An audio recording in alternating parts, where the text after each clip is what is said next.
আসন্ন ঈদুল আজহা উপলক্ষে আমাদের মাননীয় প্রধানমন্ত্রী একটা মিটিং ডেকেছিলেন তার সভাপতিত্বে। আমরা সেই সবার কিছু সিদ্ধান্ত জেলা প্রশাসকদেরকে জানিয়েছি।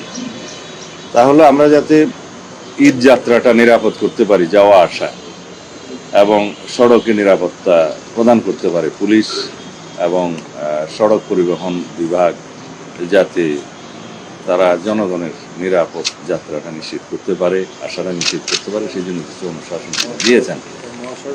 সেই রকম সিদ্ধান্তগুলোর মধ্যে একটা হচ্ছে সড়ক মহাসড়কের উপরে কোনো রকমের পশুর হাট অনুমতি দেওয়া হবে না।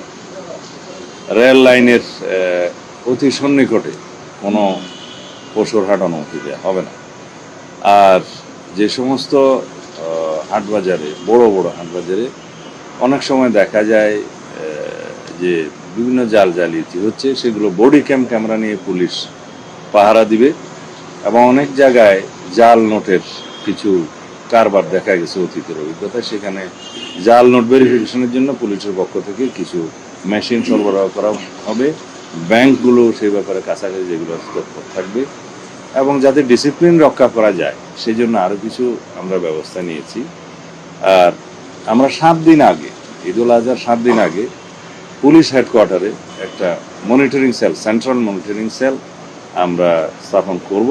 সারা দেশের সাথে যোগাযোগ থাকবে, মহাসড়কগুলোকে যেখানে যেখানে ক্যামেরা আছে ক্যামেরা দিয়ে মনিটর করা হবে, আর যেখানে যেখানে নাই সেখানে আমরা যথোপযুক্ত ব্যবস্থা করব, যাতে অতীতের অভিজ্ঞতা থেকে আমরা যা শিক্ষা নিয়েছি সেগুলো অ্যাপ্লাই করে যাতে আমরা একটা নজির স্থাপন করতে পারি যে নিরাপদে আমাদের এই ঈদ যাত্রাটা এবং আশাটা নিশ্চিত করতে পারি। সেই জন্য